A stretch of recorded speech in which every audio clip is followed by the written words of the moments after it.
Hello everybody, it's Starrapter here. Welcome back for another episode of This Week in Star Wars Canon, where every week I talk about the comics, novels, the TV series, and anything else that connects to Star Wars. So make sure if you haven't already, please hit that subscribe button. It keeps you up to speed on every video coming out in the future. So let's get into it. Star Wars Rebels has returned for its final run of episodes. That's it.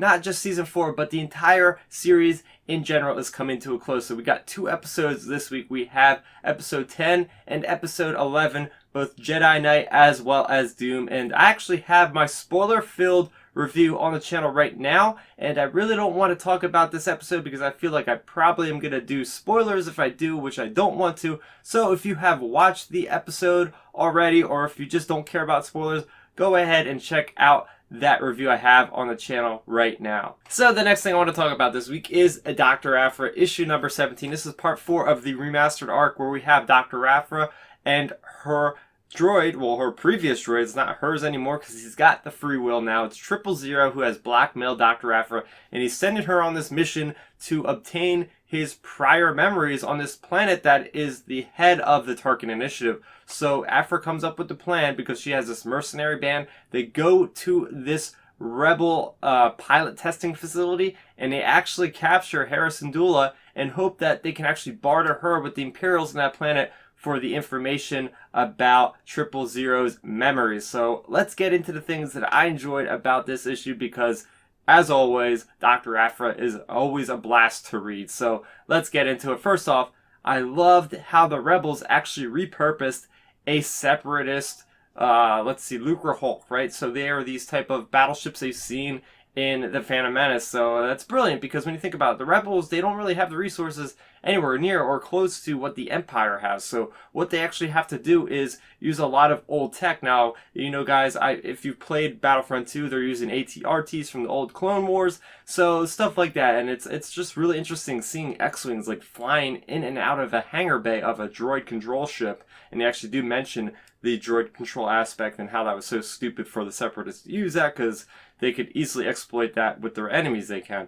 So another thing I really enjoyed about this issue the most is obviously Hera Syndulla. So we have this awesome connective tissue, and this is what I love when the story group does, right? So they add these characters from other parts of Star Wars, right? Other mediums of Star Wars. So we have Hera Syndulla. This is after the events of Rebels, right? So we know she was at the Battle of Yavin, or not at the Battle of Yavin, but during the Battle of Scarif.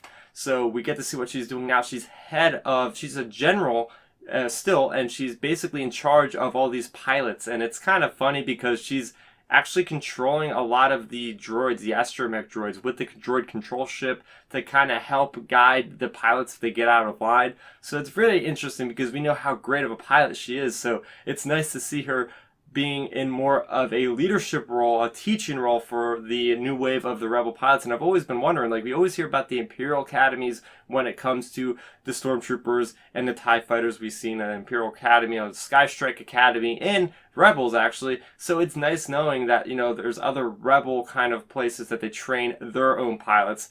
Another thing I really liked about this issue is that, you know, secret pop-up of Tolvin, who ends up wearing the skin of one of these mercenaries and sneaking aboard the Lucre Hulk to try to get to Aphra.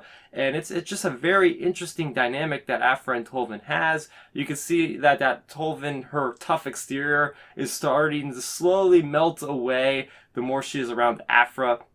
And now that Tolvin has admitted, like, look, she has evidence that Darth Vader has been talking to Dr. Aphra, so it's kind of like, okay, everything is out there, and, well, Aphra gets away from Tolvin again, so we're going to see how that tension kind of rolls out.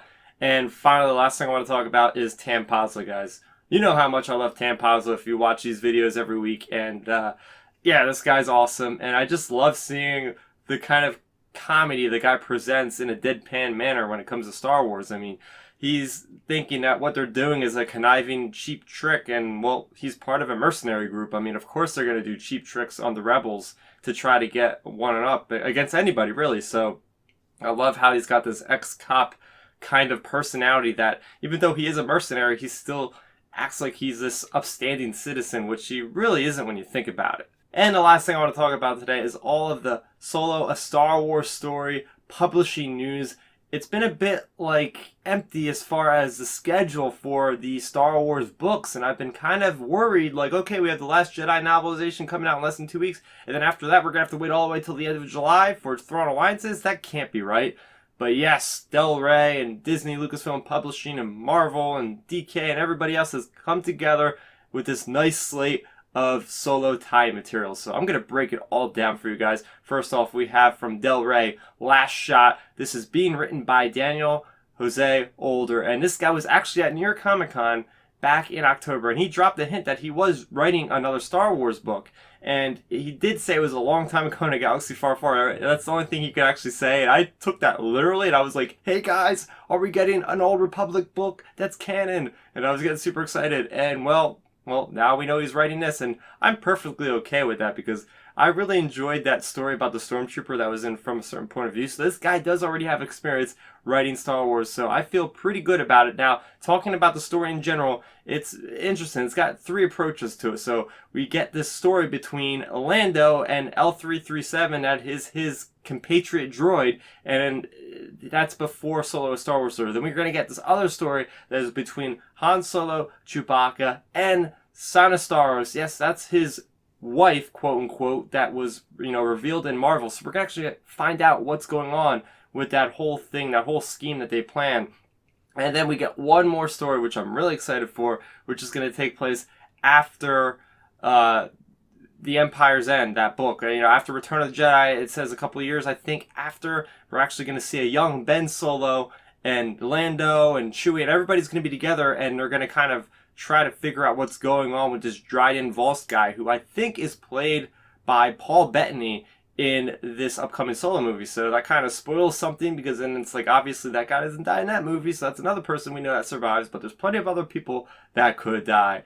But I'm pretty excited for this book, and it's pretty cool because it comes with like a double cover where you can either have Lando or you can have Han. So I really like how it's spanning all these different time periods, and it's coming together at the end for both of these characters. So I'm very excited for that one. The next book that I'm extremely excited for is Most Wanted. This is from Disney Lucasfilm Press. This is the young adult novel. This is written by Rae Carson. And Rae Carson, I really like this writer a lot. She has done 2 short stories in Star Wars, right? So one of them is a novella, one of them is a short story. So she wrote the astromech droid that explodes pretty much in the beginning of A New Hope. And then she wrote the one story in Canto Bight. I think it was, don't quote me on it, I think it was the one with the masseuse guy, I think.